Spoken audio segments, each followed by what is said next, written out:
A very good morning guys. एक बार फिर से आप लोगों को माँ शारदे के इस पावन पर्व की हार्दिक शुभकामनाएं। उम्मीद है कि आप लोगों ने बहुत ही पावन तरीके से माँ सरस्वती का यह पावन पर्व मनाया होगा। ठीक है, तो बहुत बढ़िया तरीके से, शालीन तरीके से आप लोगों ने आशीर्वाद भी मांगी होगी और उम्मीद है कि आपको इस साल जल्द से जल्द माँ सरस्वती का आशीर्वाद मिल जाएगा और आप लोग अपने लक्ष्य तक पहुँच जाइएगा। बस एक शर्त है कि आप लोग मेहनत को कंटिन्यू रखें। ठीक है, देखिए टॉपर्स की एक ही आदत है। क्या आदत है? कि वो पढ़ते हैं, थोड़ा थोड़ा भी पढ़ते हैं लेकिन रोज़ पढ़ते हैं, बीच में गैप नहीं आता है। ठीक है, तो यदि आप कोई भी काम को थोड़ा भी करोगे लेकिन रोज़ करोगे तो वो जल्दी खत्म हो जाएगा और आप अपने लक्ष्य तक जरूर पहुंच जाओगे। ओके, तो हम लोग बिना कोई इधर उधर की बातें किए हुए शुरू करते हैं आज की करंट अफेयर्स को। मैं फालतू की बातें नहीं करूँगा कि हाँ आपको सब्सक्राइब करना है कर लीजिए, वैसे भी आप लोग सुनते कहाँ हो। जो करने का मन है कीजिए। ठीक है, हम लोग जल्दी से शुरू करते हैं आज के करंट अफेयर्स को। आज तारीख है 17 फरवरी। ओके, और बहुत जल्दी हम लोग बाइलिंगुअल मतलब दोनों भाषाओं में, हिंदी और इंग्लिश में करंट अफेयर्स को देखते हैं। ठीक है, और उसके इंपॉर्टेंट फैक्ट्स को साथ साथ डिस्कस करते हैं। ओके, तो चलिए शुरू करते हैं। इसी जोश और उत्साह के साथ हम लोग शुरू करते हैं आज के पहले प्रश्न को। पहला प्रश्न है कि आईपीएल टीम किंग्स 11 पंजाब की फ्रेंचाइजी ने हाल ही में टीम का नाम बदलकर क्या कर दिया है? आपको पता होगा कि अभी कुछ दिनों बाद आईपीएल के ऑक्शंस होने वाले हैं, मतलब 18 फरवरी को ही आईपीएल के ऑक्शन होंगे। बहुत सारे प्लेयर को खरीदा जाएगा। कुछ टीमें सोच रही कि भाई हम किसी तरह से खिताब को जीत लें, तो उसमें से एक टीम है जिसका नाम है किंग्स 11 पंजाब। वो भी अभी तक हाँ शायद एक बार शुरू में खिताब जीती थी, लेकिन उसके बाद इसका लक खराब ही रहा है। पिछले साल आप लोगों को ध्यान होगा कि दिल्ली ने अपना नाम चेंज किया था तो वो फाइनल तक पहुंच गई थी। तो इस बार सोच रहा है किंग्स 11 पंजाब कि हम भी अपना नाम चेंज करके देखते हैं, देखिए कहाँ तक ये सार्थक हो पाता है। तो आपको बस ध्यान रखना है कि किंग्स 11 पंजाब का नया नाम पंजाब किंग्स हो गया है। ओके, पंजाब किंग्स 11 गायब हो गया है। ओके, तो हम लोग ये प्रश्न को देख चुके हैं और आपको पता होगा कि किंग्स 11 पंजाब के ऑनर कौन है। तो किंग्स 11 पंजाब के ओनर अभी प्रीति जिंटा है, को ओनर कोई और है। ओके, एक बात और मैं बता दूं प्रीवियस ईयर आईपीएल के बारे में कि प्रीवियस ईयर आईपीएल के विनर कौन था, तो मुंबई इंडियंस था। और मोस्ट वैल्यूएबल प्लेयर के बारे में आपसे पूछा जाता है, तो मोस्ट वैल्यूएबल प्लेयर कौन था पिछले साल आईपीएल में, चलिए ये आप लोग कमेंट करके बता दीजिए। ओके, अगले प्रश्न को हम लोग देख लेते हैं। अगला प्रश्न हमारा है कि भारतीय क्रिकेट टीम के किस पूर्व विकेट कीपर बल्लेबाज ने सभी प्रारूपों से संन्यास ले लिया? एक और प्रश्न क्रिकेट से ही संबंधित है। यदि आप लोग क्रिकेट के फील्ड में थोड़ा सा भी एक्टिव होगे तो आप लोगों को बहुत सारी बातें पता होगी।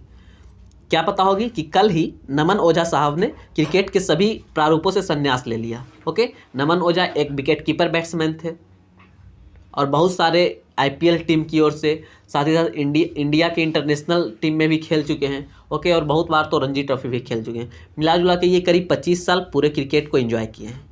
ओके, और इन्होंने बताया कि चलिए अब हम संन्यास लेते हैं, हम लोगों ने 25 साल एंजॉय किया, काफ़ी मज़ा आया। ओके, तो नमन ओझा साहब ने अभी संन्यास ले लिया है। आप लोग को बस ध्यान रखना है कि ये कौन थे, विकेट कीपर बैट्समैन थे। अगले प्रश्न को हम लोग देख लेते हैं कि निम्न में से कौन सा टेनिस खिलाड़ी रोजर फेडरर के बाद ग्रैंड स्लैम में 300 जीत दर्ज करने वाला दुनिया का दूसरा खिलाड़ी बन गया है? सबसे पहले आपको ध्यान रखना ये है कि ग्रैंड स्लैम में, जो ग्रैंड स्लैम होते हैं 4 Australia open, Wimbledon, French open और यूएस ओपन, ये चारों होते हैं। तो इसमें सबसे ज़्यादा मैच कौन जीता है? तो सबसे ज़्यादा मैच जीता है रोजर फेडरर और उनके बाद आए हैं दूसरे नंबर पर कौन? नोवाक जोकोविच। ओके, इनके बारे में कुछ और बात जानिए कि 8 बार के ऑस्ट्रेलियन ओपन चैंपियन नोवाक जोकोविच ग्रैंड स्लैम में 300वीं जीत दर्ज करने वाले दुनिया के दूसरे खिलाड़ी बन गए हैं और अभी ऑस्ट्रेलिया ओपन कंटिन्यू है। ओके, कुछ दिनों बाद आपको उसके विनर भी मिल जाएंगे जो आपके लिए इंपॉर्टेंट रहेगा और आपको याद करना पड़ेगा। ओके, तो ये प्रश्न था कि सबसे ज़्यादा मैच कौन जीता है ग्रैंड स्लैम में, तो रोजर फेडरर, और सेकेंड नंबर पर कौन पहुंच चुके हैं? नोवाक जोकोविच, जो कि 8 बार ऑस्ट्रेलिया ओपन के चैंपियन रहे। ओके, अगले प्रश्न को हम लोग देख लेते हैं अब कि निम्नलिखित में से किसने 16 फरवरी 2021 को ई छावनी पोर्टल लॉन्च किया है? क्या? ई छावनी पोर्टल। तो आपको ये पता होगा कि ई छावनी पोर्टल किससे संबंधित हो सकता है, अंदाजा लगाओ कि ये सेना उना से संबंधित हो सकता है ना? तो राजनाथ सिंह, सेना के मंत्री कौन है, रक्षा मंत्री कौन है? तो राजनाथ सिंह है। तो इन्होंने ही अभी हाल फिलहाल में ई छावनी पोर्टल लॉन्च किया है। ओके, अब किस लिए लॉन्च किया है? तो पोर्टल एक बहु किराएदारी केंद्रीय मंच के माध्यम से ऑनलाइन नगर पालिकाएं सेवाएं प्रदान करेगा। ओके, आप लोग ध्यान रखिएगा, ऐसा मुझे आशा है। तब तक हम लोग अगले प्रश्न को देख लेते हैं। अगला प्रश्न हमारा है कि संयुक्त राष्ट्र के पूंजी विकास कोष ने निम्नलिखित में से किसको अपना कार्यकारी सचिव नियुक्त किया है? Which of the following has been appointed by the United Nations Capital Development Fund as its executive secretary? Okay, एक बात और, ये जो UNCDF है इसका आपको फुल फॉर्म ध्यान रखने की ज़रूरत है। ठीक, इसका फुल फॉर्म है United Nations capital development fund. Okay, तो अभी हाल फिलहाल में प्रीति सिन्हा को इसका कार्यकारी सचिव नियुक्त किया गया है। और आपके लिए इंपॉर्टेंट इसलिए हो जाता है क्योंकि प्रीति सिन्हा जो है इंडियन है। यहाँ तो UNCDF के बारे में दिया हुआ है, लेकिन आपके की पॉइंट्स में यूनिसेफ के बारे में है। तो चलिए यूनिसेफ के बारे में जान लीजिए, ये भी आपके लिए इंपॉर्टेंट ही रहता है, हमेशा आपके एग्जाम्स में आते रहता है। तो यूनिसेफ का फुल फॉर्म है the United Nations capital development fund, और इसका इस्टेब्लिशमेंट कब हुआ? 1996 में, 1996 में, और इसका हेडक्वार्टर कहाँ है? न्यूयॉर्क है। ओके, अब नेक्स्ट क्वेश्चन को देख लेते हैं हम लोग कि अभयारण्य लाइफ टाइम सर्विस अवार्ड 2020 किसने जीता है? Who has won the century lifetime service award 2020? तो अभी हाल ही में किसी बंदे को अभयारण्य लाइफ टाइम सर्विस अवार्ड मिला है। उनका नाम क्या है? उनका नाम है यस थियोडोर भास्करन। ओके, तो थियोडोर भास्करन को वन्य जीव संरक्षण के लिए उनके समर्पण के मद्देनजर पुरस्कार के लिए चुना गया। पुरस्कार का नाम आप लोग ध्यान रखिएगा, क्योंकि आप लोग के सामने बहुत सारे पुरस्कार ऐसे ऐसे मिल जाते हैं जो कि बहुत ही आप लोग कभी उनका नाम भी नहीं सुन पाते हैं। तो पुरस्कार का नाम एक बार ध्यान रख लीजिएगा, अभयारण्य life time service award 2020। Okay, मैं ज़्यादा बोर तो नहीं कर रहा हूँ आप लोगों को, नहीं ना? चलिए कुछ और बात इसके बारे में जानिए कि उन्होंने अंग्रेजी और तमिल में लेखन के लिए पुरस्कार जीता और संरक्षण प्रवचन में योगदान दिया। और एक बात को जानिए कि इस पुरस्कार की स्थापना सेंचुरी नेचर फाउंडेशन द्वारा की गई थी। ठीक है, नेक्स्ट क्वेश्चन को हम लोग देख लेते हैं। हमारा अगला प्रश्न है कि कोच्चि वाटर मेट्रो के पहले मार्ग और टर्मिनल भवनों का उद्घाटन किस राज्य सरकार के द्वारा किया गया है? The first route and terminal building of the Kochi water metro have been inaugurated by which state government? तो हाल फिलहाल में केरल के राज्य सरकार द्वारा एक कोच्चि वाटर मेट्रो का उद्घाटन किया गया है। ओके, अगले इसका कुछ की पॉइंट को देखते हैं, उसके बाद अगले प्रश्न को देखेंगे। इसका की पॉइंट क्या है? यह जो परियोजना है अत्याधुनिक नौकाओं की मदद से शहर भर के द्वीपों को जोड़ती है। यह जो मेट्रो का मार्ग है वह बतीला से कक्कनाड़ तक है, और बतीला जो है केरल के सबसे बेस्ट ट्रैफिक हब में से एक है, जबकि कक्कनाड़ IT हब है। IT मतलब इंफॉर्मेशन टेक्नोलॉजी। केरला के बारे में और कुछ फैक्ट्स आप लोग जानते चलिए। इसका कैपिटल कहाँ है? आपको पता होगा, तिरुवनंतपुरम। लार्जेस्ट सिटी भी यही है। Governor Arif Mohammad Khan, chief minister PV जैन। विधानसभा में 140 सीट है। एरिया वाइज रैंक 21 है। पॉपुलेशन वाइज रैंक 13 है। लोकसभा में 20 सीट है और राज्यसभा में 9 सीट है। ओके, केरला के इंपॉर्टेंट नेशनल पार्क को आप लोग देख लीजिए। अन्नामुडी सोला national park, Eravikulam national park, Periyar national park और साइलेंट वैली नेशनल पार्क। और साइलेंट वैली नेशनल पार्क जो आपके एग्जाम्स में हज़ारों बार पूछ चुका है और आगे भी पूछेगा, इसलिए इसको जैसे भी हो दिमाग में अटा लीजिए। और हाँ, पढ़ाई को आप लोग सीरियसली लेना है, लेकिन दिमाग पर चढ़ाना नहीं है, नहीं तो ये फिर बोझा हो जाएगा। जैसे आप लोग कभी मूवी देखने जाते ही होगे, ज़रूर जाते होगे, तो क्या आप लोग मूवी को क्या करते हो? एंजॉय करते हो? तब आपको मूवी क्या होता है पूरा समझ में आता है। यदि 2 साल बाद भी पूछ देंगे, बताओ भाई इस दिन हम मूवी देखने गए थे, क्या उसका स्टोरी था, तो ये मोमेंट पर ये हुआ था, आपको एक एक मोमेंट याद रहता है ना। तो उसी तरह आप भी पढ़ाई को एंजॉय करोगे तो उसका भी एक एक मोमेंट आपको याद रहेगा।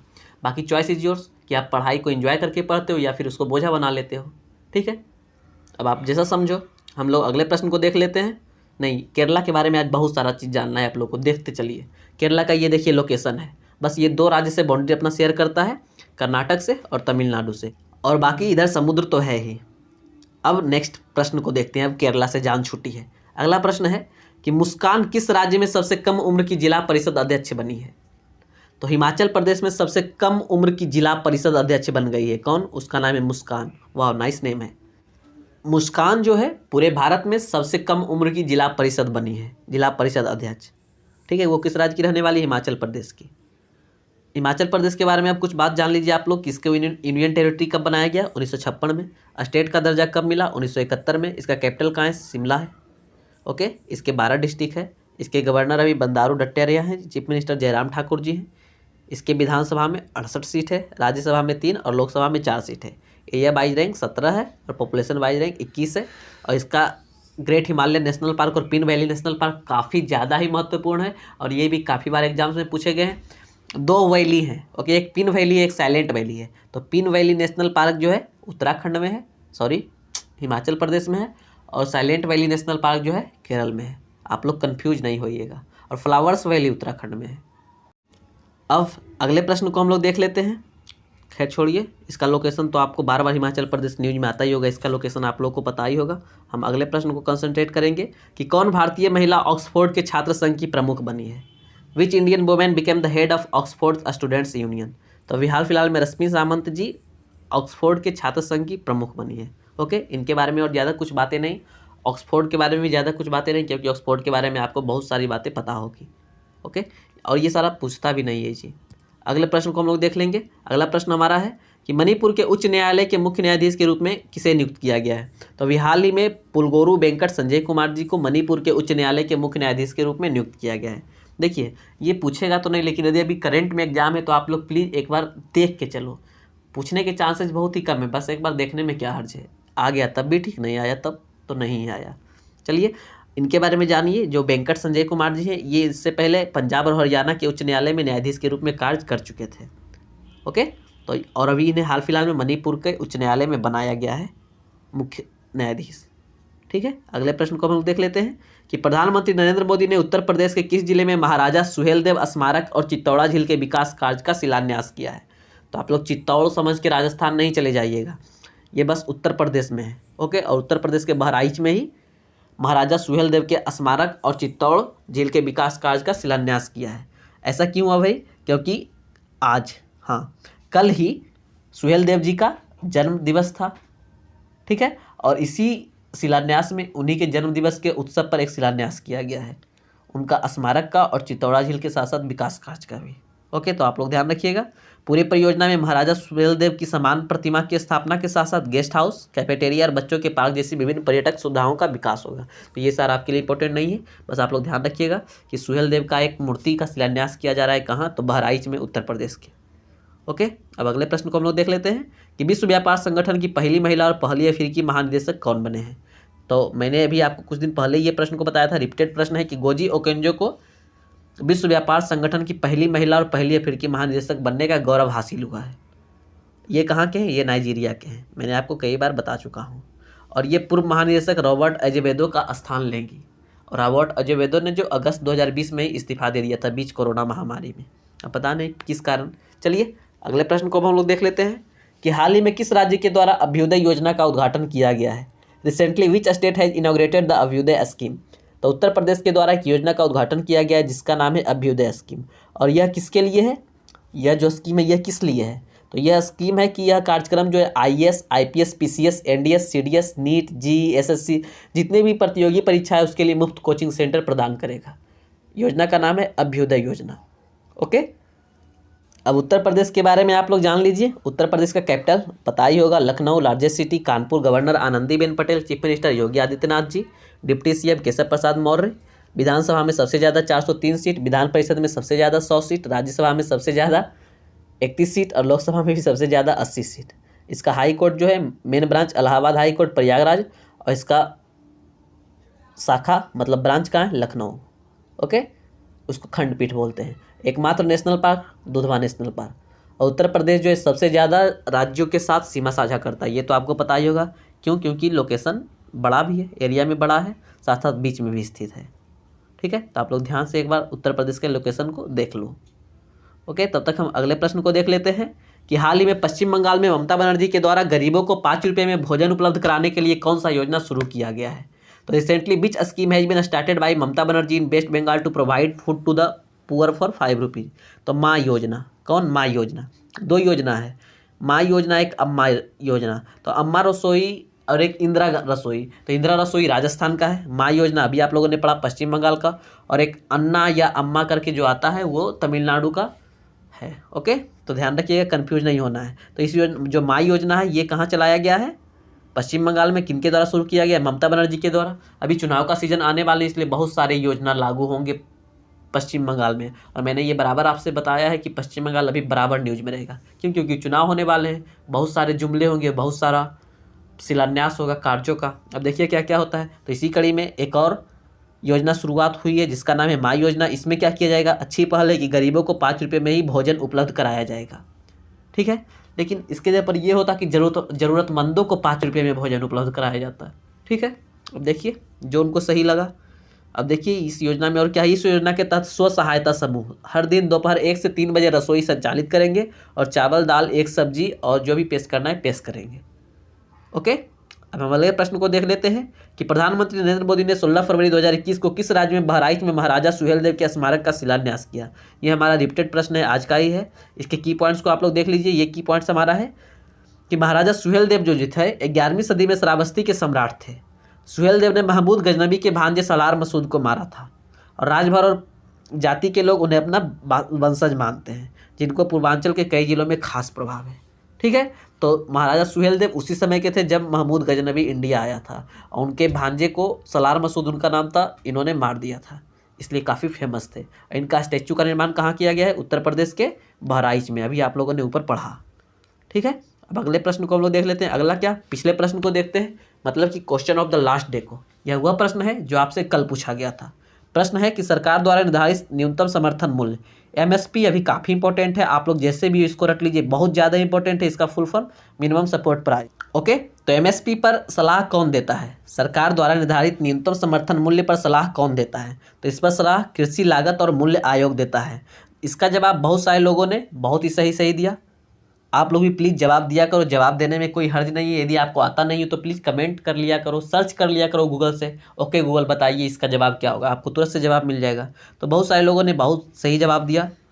ओके, तो उन लोगों को बहुत ज़्यादा थैंक्स। आप लोग प्लीज़ जवाब देते रहिए और वीडियो को भी फैलाते रहो कम से कम आप लोग यार। कुछ तो हम लोगों का भी आप लोग ख्याल रखा करो, हम लोग आपकी ख्याल जिस प्रकार रखते हैं। ओके, अब हम लोग देख ले क्वेश्चन ऑफ द डे को। इस प्रश्न का जवाब पता नहीं आप में से कितने लोग कमेंट करके दोगे, लेकिन जो भी दो दे दो। प्रश्न हमारा है कि what is the theme of the global technology summit 2020। अभी हाल फिलहाल में ग्लोबल टेक्नोलॉजी समिट हुआ था, इसका थीम क्या है ये आपको कमेंट करके नीचे जवाब देना है। ये रहे आपके चारों ऑप्शन, तो आप लोग प्लीज़ जवाब अवश्य देना। और मैंने आज का कुछ खास प्रश्न पूछा नहीं है, मैंने एक प्रश्न आपसे पहले प्रश्न में ही पूछ दिया था कि आप लोगों को कमेंट करके ये भी बताना है कि 2020 में जो आईपीएल हुआ था उसके मोस्ट वैल्यूएबल प्लेयर कौन बने थे, एमवीपी कौन बने थे। ओके, और इस प्रश्न का तो आप लोग से आशा है कि आप इन दोनों प्रश्नों का जवाब अवश्य कमेंट करके दीजिएगा। ठीक है दोस्तों, तो मिलता हूँ आपसे अगले दिन अगले वीडियो में। आई होप कि आपने इन्जॉय किया होगा सेशन को। यदि अच्छा लगा है तो चॉइस इज योर, जो करना है कीजिए। ठीक है, अपना ख्याल रखिएगा, घर पर ही रहिएगा, मास्क पहनना, यदि घर से बाहर निकलते तो मास्क जरूर पहनिएगा, क्योंकि कोरोना वायरस का प्रकोप फिर से बढ़ रहा है, महाराष्ट्र में फिर से केसेस बढ़ रहे हैं। ओके, तो प्लीज़ अपना, आपकी सुरक्षा आपके हाथ में है, मास्क लगा कर चलें। ओके, जय हिंद, शिवम साइनिंग ऑफ। मिलता हूँ आपसे अगले दिन।